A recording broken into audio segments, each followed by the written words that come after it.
Following the release of nearly 20,000 pages of Jeffrey Epstein's documents by a congressional committee, renewed controversy has erupted over Epstein's connections with prominent political figures. On Truth Social, Donald Trump called on Attorney General Pam Bondi, the Department of Justice, and the FBI to open an investigation into Epstein's ties with several individuals, including Bill Clinton, Larry Summers, Reid Hoffman, and financial institutions such as J.P. Morgan Chase.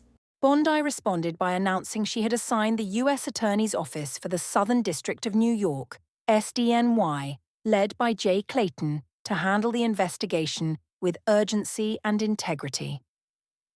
Media analysts say this move appears to be an effort by Trump to shift attention away from his own associations with Epstein and toward his Democratic opponents.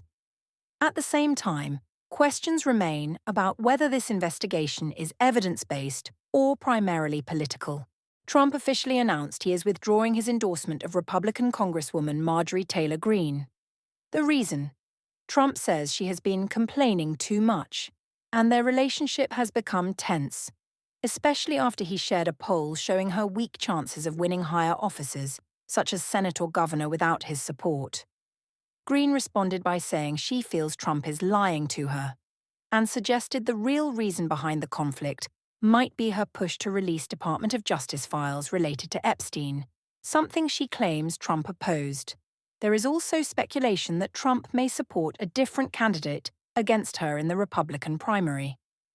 This tension reveals a growing fracture within the MAGA base, showing Trump's willingness to abandon even loyal allies if they become politically inconvenient. Trump announced the reduction or removal of tariffs on several consumer goods, such as beef, coffee, tropical fruits, tea, juices, and some spices. The stated goal: lower grocery prices for American consumers amid high-cost pressures. In an interview, Trump admitted that some tariffs he previously imposed may have increased prices, but insisted that much of the burden was carried by other countries. Food industry groups welcomed the decision, describing it as immediate relief for consumers.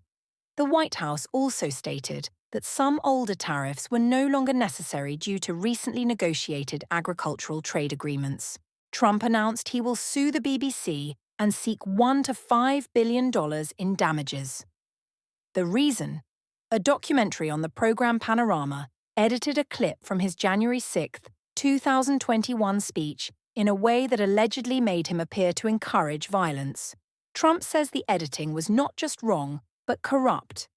The BBC admitted there was a misjudgment in the editing and issued a personal apology to Trump. Despite this, the BBC maintains that there is no clear legal basis for Trump's defamation claim.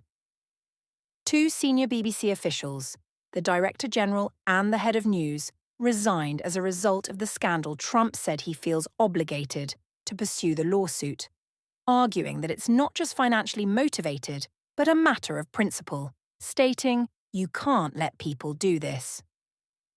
Legal experts remain divided on whether Trump has a strong chance of winning, especially given defamation standards and jurisdiction issues. Trump has become extremely active in shifting from a defensive to an offensive political posture. Many of his actions appear designed to counterattack critics through legal cases, like the BBC lawsuit, or investigations, the Epstein file, rather than focusing exclusively on domestic policy or the economy. His attempt to draw Bill Clinton and others into the Epstein scandal may be a political strategy, not only to undermine opponents, but also to direct public attention away from his own controversies.